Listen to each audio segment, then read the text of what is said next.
After Hell's initial assault on the Levant, the rallying of the armies of Man, and the battles to drive the infernal forces back, the world began to change in ways that were both subtle and overt. Over the next 2 centuries, all around the No Man's Land, the focus turned almost entirely to martial prowess, logistical lines, the construction of fortifications, and the scavenging of artifacts. Northern Africa, Europe, and the rest of the Levant, and far stretches of the globe had no choice but to focus on feeding soldiers, armour, weapons, and money into the war machine to stop Hell from sweeping over the planet. It is one of Hell's greatest victories that they have managed to tear away so much light and life from the world, creating a million tragedies where previously there would have been joy. What heights could somebody like Zago the Goliard have reached had the trials and tribulations of his life not been too much for him to bear? How many more, like him, have fallen into the path of evil and come out changed, bitter and twisted enemies of a god that they should have found comfort in? Born to a family of singers, dancers, writers, actors, and playwrights, Zago's family legacy was already dying before he even had a chance to inherit it. Generations of entertaining had made his family wealthy, but a lack of work and endless ties to churches, militias, and armies had taken their toll, and the family coffers were empty. With all their land and holdings sold, their home gone, and their theatre auctioned to pay their debts, the weight and hunger of the war machine had finally bled them dry. Few could afford to hire them, so they took to performing plays in public squares, travelling from town to town. Many people despised Zago's family, seeing them as layabouts, focusing on pointlessness, while their own family members worked the fields, built defences, made weapons and armour, and fed the ever-hungry machines of war.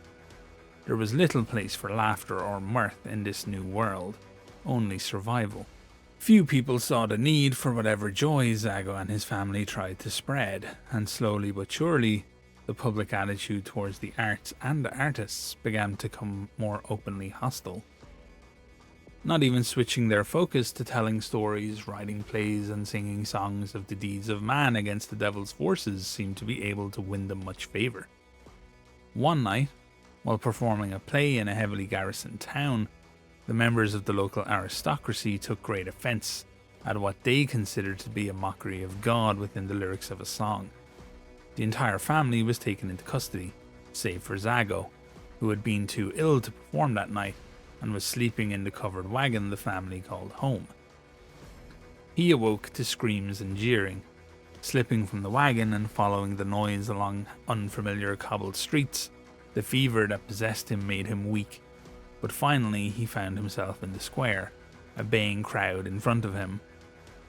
There, tied to stakes, kindling and firewood at their feet, his family pleaded and begged for their lives. He could do little but watch as his family's cries fell on deaf ears. The town mayor, the local priest, and the commander of the garrison were all drunk on the power of judgment, ignoring the protestations of his father and mother that they were honourable, faithful servants of the Lord.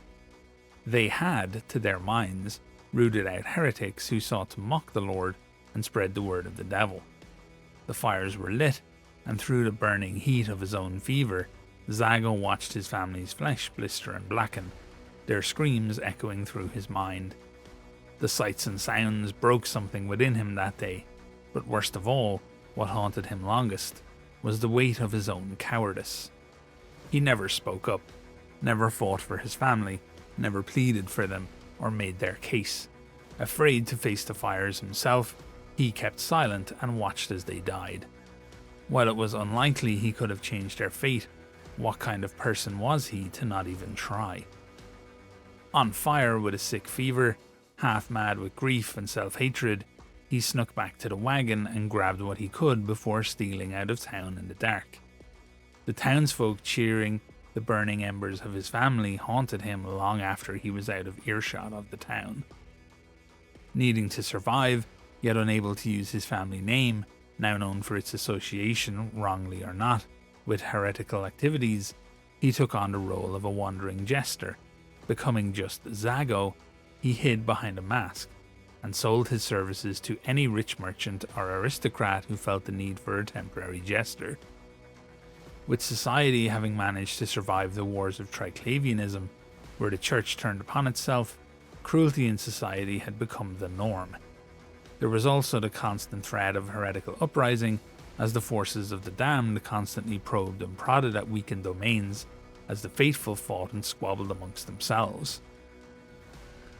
The aristocracy and clergy were often cruel and vindictive, and fools and jesters were sought after to essentially undergo abuse for the entertainment of the aristocrats and their allies. Unable to shed the memories of the death of his family, burned alive for no reason, and enduring cruel treatment just to be able to live, Zago began to slip further and further into discontent and madness.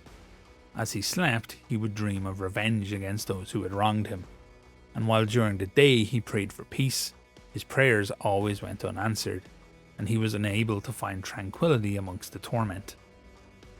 He began to put subtle heretical dogma and allegory into his work, telling himself that he was fighting back against his abusers. When they would react poorly to his songs, he would explode at them in self-defense, accusing them of being heretics who saw evil in the innocent.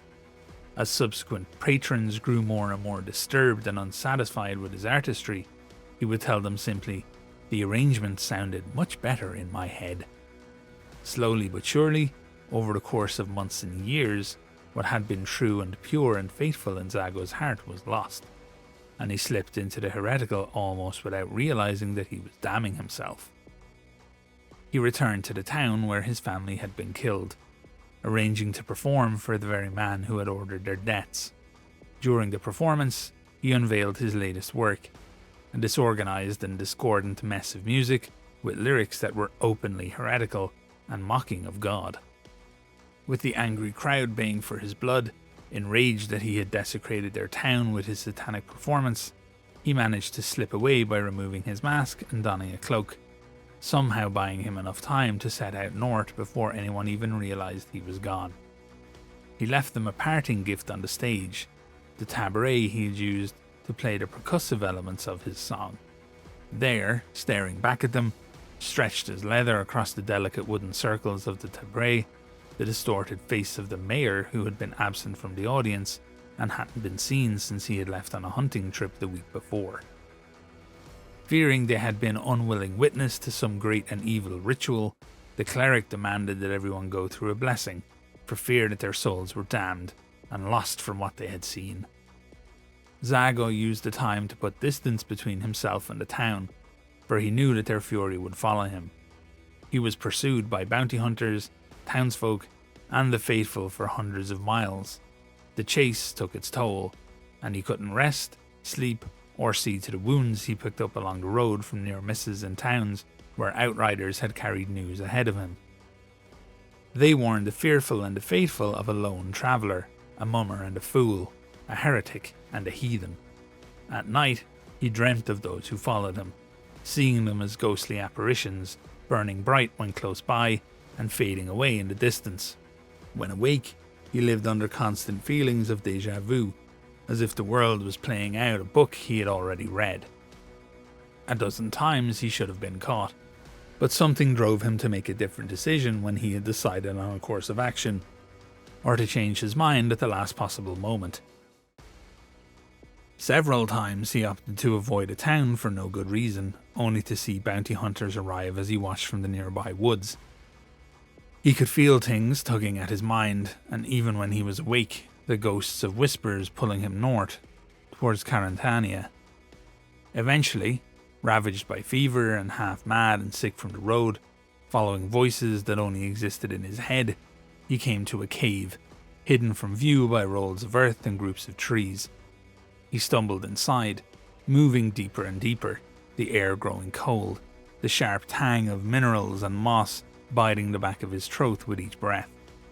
He wandered for days in the dark, growing weaker and weaker, the voices growing louder and louder, calling him forward. In his mind, all he could see was his family burning. They had tried so hard to live good lives, and they had been so proud to help others, make them smile, and to entertain. They had offered up their talents in the name of the Lord, and a single rotten aristocrat and his friends had seen them murdered, seen their names sullied forever. The voices whispered, clearer than they had ever been, "Where was God while your family burned? He abandoned you as you abandoned them." Suddenly, he stumbled into a massive cavern. Ahead of him was a flat plain, stretching out for a mile in either direction. A strange light burned in the cave, although he failed to find the source for it. "We can give you power," the voice told him. "We can bring you strength." He wanted to lay down and die, but hatred drove him on. For the entire town who had cheered as his family screamed, for the world that had turned against his family's art, seeing it as futile and useless, for the god that he felt had abandoned him, denied him strength when he had needed it the most. He allowed the voices to lead him, step by step, to the center of the massive black platform, and there he found a staircase leading down into the heart of it. He followed it down, each step bringing more of a chill to the air, until at the bottom of what he now realized was an inverted pyramid, he found an altar. A chain and ropes grew up and outward from it, almost like wings, reaching all the way to the top of the structure. "Lay upon the altar," the voices said. "Embrace your innermost desires." As he sat back upon the cold black stone, he thought he could see the shapes of things around him, strangely human, reaching out to him, imploring him, begging him to help them. He knew what he had to do as he reached for the chains and the ropes, each one ending in a cruel hook. Filled to bursting with hatred and madness, adrift in a sea of heretical insanity, his only joy of the last few years the murder of his tormentor, he drove the hooks through his arms and his legs, piercing the wasted muscles of his body.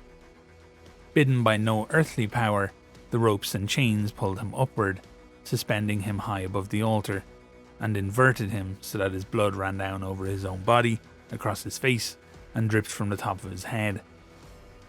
As it landed upon the stone of the altar, there was no splash, and it was instead almost instantly sucked away as if it was landing in water. High above, finally feeling peace, knowing this was the final step on a path to gaining the power to punish those who had wronged him, Zago reached out for one last hook. As it glinted in the unholy light, he dragged it across his own throat while cursing God himself, and the last of his life blood spilled forth and down into the altar. For 9 days, Zago's corpse hung there, decaying on the ropes and the chains, while his soul endured the fires of hell. Whatever was left of his humanity was lost, burned away by infernal flames. His hatred was strengthened, and his desire for vengeance was nurtured. All his pain, all his suffering, was the fault of others. The voices that led him to the altar so led him to his next realization. He could go back. Far from weak, Zago understood that his hatred made him powerful, and he reached out, back to the earth, back to where his corpse hung far from the light of God, and he poured all his spite and anger and hatred into it. In the silence of the chamber, the ropes began to creak, and the chains began to groan. They lowered his body to the altar, where he alighted on top of it, pulling his own head clear of his neck and holding it high. Filled with the strength of hell, he climbed back up the steps that had led him to this place, holding his own singing head in his hands. The tattered remains of his clothing did little to disguise his vile and disgusting features. It mattered not who saw him now, and even less who found him. His enemies were welcome to act as an audience, to watch his sickly dance and hear his vile songs of blasphemy. Those who managed to avoid madness would fall beneath the hooks and blades, and the ropes and chains that made him whole. As he left the mouth of the cave, the profane dirge echoing off the rock and stone, the forest seemed to call him. The voices that had haunted him were quiet now, gone in search of another victim, another life to derail and destroy, another lamb to lead to slaughter. What was once called Zago wandered out into the forest, taking his hymns with him, ready to show the world the true meaning of damnation.